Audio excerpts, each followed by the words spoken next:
इस वीडियो को देखने बाद आपके मन में मृत्यु का ख्याल कभी भी नहीं आएगा। ध्यान से सुनना। प्राचीन समय की बात है। हंसिका अपने समय की सबसे खूबसूरत महिला थी। वह इतनी खूबसूरत थी कि नगर का हर पुरुष उससे विवाह करने के लिए लालायित रहता था।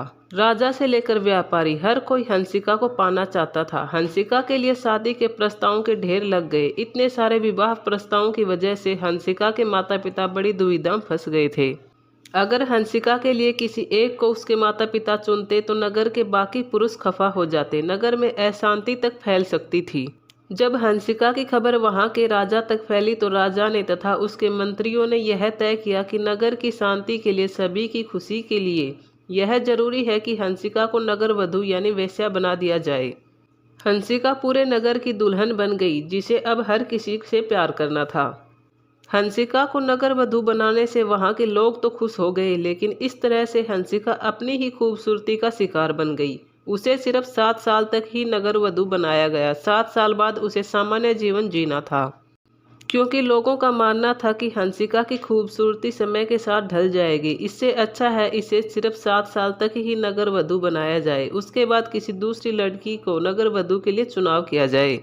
हंसिका को एक अलग से शानदार महल भी दिया गया। वेश्या बनकर जीवन यापन करना एक औरत के लिए कितना कष्टदायक होता है, यह तो वही जान सकती है। हंसिका को भी वेश्या बना दिया गया था, वो भी उसकी मर्जी के बिना 7 साल के लिए। उन 7 सालों के पश्चात उसे अपना जीवन यापन अपने स्तर पर करना था। हंसिका को 7 साल बाद का जीवन अंधकार में लग रहा था, क्योंकि 7 वर्ष तक वह वेश्या रह चुकी होगी और उसके बाद वह साधारण स्त्री होगी। भला वेश्या रह चुकी स्त्री से कौन शादी करेगा, कौन उसे पनाह देगा। अब तो उसके स्वयं के माता पिता भी उससे नफरत करने लगे थे। हंसिका सोचती थी कि दिनों दिन उसकी सुंदरता घटती जाएगी, इसलिए वह कुछ समय के लिए ही सही नगर वधू रहेगी। इसके पश्चात उसका भविष्य क्या होगा। लेकिन हंसिका के पास इसका कोई उपाय न था, इसलिए वह नियति का खेल मानकर वेश्या बनकर अपना जीवन यापन करने लगी। एक बार हंसिका के महल के सामने से 4 महात्मा और उनके शिष्य गुजर रहे थे। शाम काफी ज्यादा होने के कारण उन्होंने आगे जाना उचित नहीं समझा। हंसिका के महल के आसपास अन्य घर नहीं थे, तो उन्होंने सोचा कि क्यों न आज इसी महल में एक रात के लिए रुका जाए। उनका एक शिष्य महल के अंदर गया और हंसिका को प्रणाम करके बोला, हे देवी, आपके महल के बाहर मेरे गुरु और उनके शिष्य खड़े हैं। वो सब एक रात के लिए ठहरने के लिए बोल रहे हैं, क्योंकि थोड़ी देर बाद रात्रि का पहर शुरू होने वाला है। क्या हमारी यहाँ रहने की व्यवस्था हो सकती है। उसके बाद हंसिका कहती है कि यह भी कोई पूछने की बात है। आप जैसे महात्माओं को शरण देने और मुझे आप सबकी मेहमान नवाजी करने का मौका तो बहुत ही किस्मत से मिला है। इसके बाद हंसिका सभी महात्माओं को सहज सम्मान महल के अंदर लाई और उनके ठहरने की बहुत ही अच्छी व्यवस्था की। खाने में कई प्रकार के पकवान परोसे। महात्मा बहुत दूर से पैदल चलकर आ रहे थे, इसलिए वे थकान का अनुभव कर रहे थे, तो स्वयं हंसिका तथा अपने नौकर चाकरों को लगाकर उनकी सेवा करने लग गई। जब दूसरे दिन महात्मा हंसिका के यहाँ से जाने लगे तो उन्होंने हंसिका को बुलाया और बोले, हे देवी, हम आपकी मेहमान नवाजी से अति प्रसन्न हैं। हम आपको कुछ देना चाहते हैं। तब हंसिका बोली, हे महात्मा, मेरी मेहमान नवाजी का मोल भाव मत कीजिए। मैंने निर्मल हृदय से आपकी सेवा की है। कम से कम यह पुण्य तो आप मेरी झोली में आने दीजिए। वेश्यावृत्ति का काम करके तो मैं वैसे ही पाप की भागिन बन गई हूँ। महात्मा बोले, हे देवी, हम आपको 3 वरदान दे सकते हैं। इन 3 वरदानों से आप अपना जीवन परिवर्तित कर सकती हैं।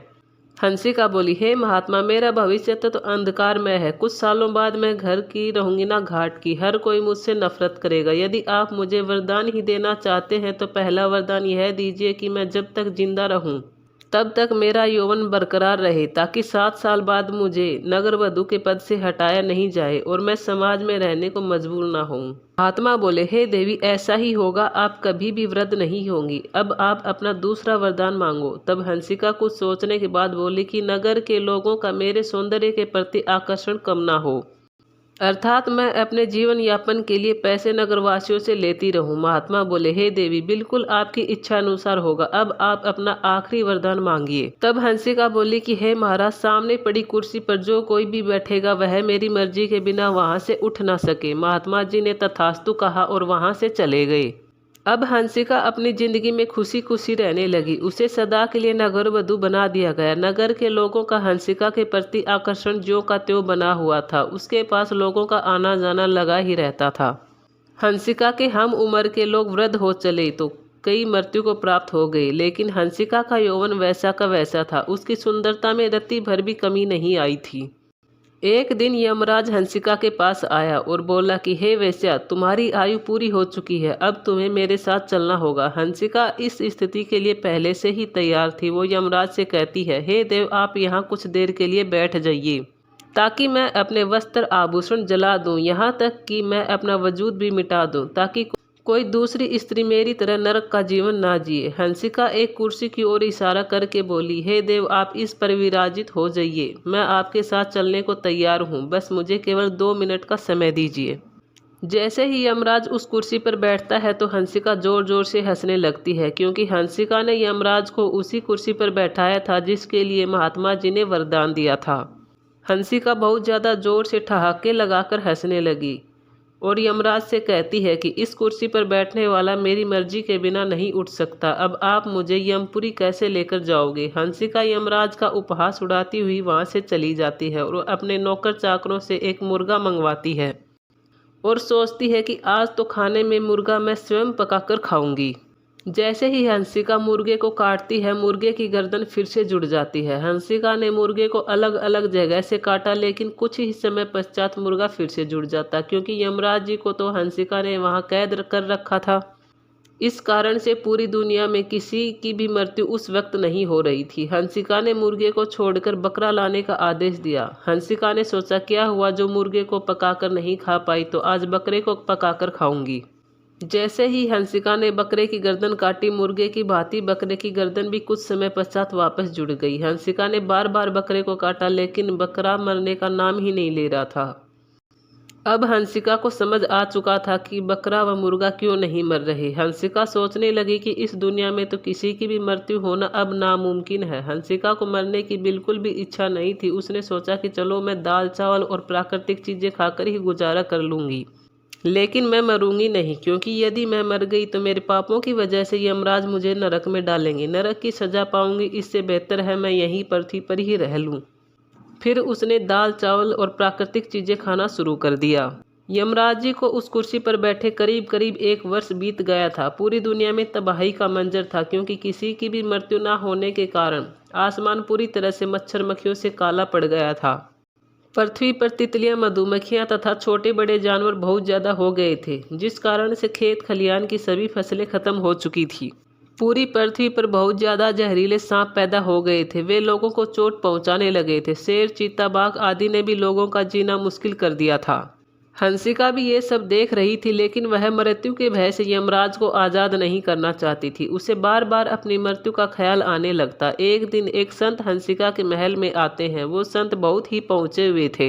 उन्होंने अपनी अंतर्दृष्टि से सब जान लिया था कि आखिर इस दुनिया में किसी की मौत क्यों नहीं हो रही है। संत को आया देख हंसिका ने सादर प्रणाम कर उन्हें बैठाया, जलपान करवाया। तब संत बोले, हे पुत्री, तुमने यमराज को कैद क्यों कर रखा है, उन्हें छोड़ दो। हंसिका संत की तरफ आश्चर्य से देखने लगी कि इनको कैसे पता कि मैंने यमराज को बांध रखा है। संत ने उनकी मन की बात जानते हुए बोले, हे पुत्री, मैं जानता हूँ कि तुमने ही यमराज को कैद कर रखा है।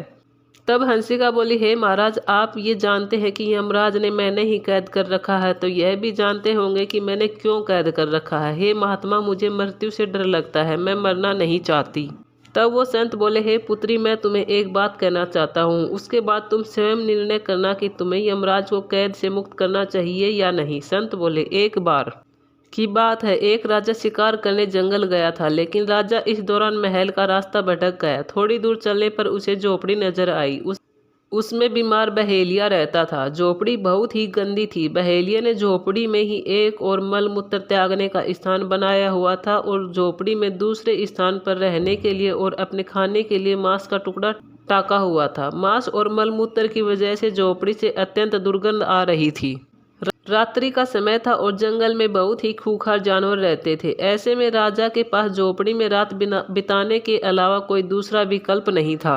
राजा ने मन ही मन सोचा कि अगर मैं झोपड़ी में नहीं रुका तो रात में किसी जानवर का शिकार बन सकता हूँ। इससे अच्छा तो यही होगा कि मैं इस दुर्गंध को सहते हुए रात यहीं गुजार लूँ। झोपड़ी में रहने का फैसला लेने के बाद राजा बहेलिये के पास पहुँचा। और उससे झोपड़ी में रात भर ठहर लेने की प्रार्थना की। इस पर वह बहेलिया बोला कि मैं भटकते हुए राहगीरों को अक्सर अपनी झोपड़ी में ठहरा देता हूँ, लेकिन एक रात गुजारने के बाद कोई भी राहगीर इस झोपड़ी को छोड़ना ही नहीं चाहता।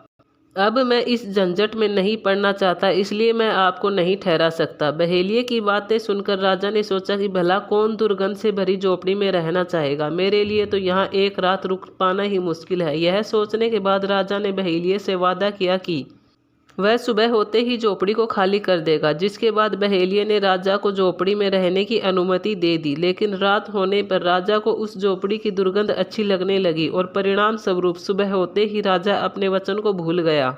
जब बहेलिये ने राजा को जाने के लिए कहा तो राजा ने मना कर दिया और फिर राजा और बहेलिये में कहासुनी होने लगी। यह कथा सुनाकर संत ने हंसिका से पूछा कि क्या उस राजा के लिए यह झंझट उचित था। इस पर हंसिका ने कहा कि यह राजा तो बड़ा ही मूर्ख था, जो राजकाज और अपने दिए वचन को भूलकर उस दुर्गंध से भरी झोपड़ी में रहना चाहता था। हंसिका ने संत से पूछा कि हे महात्मा, वो राजा कौन था।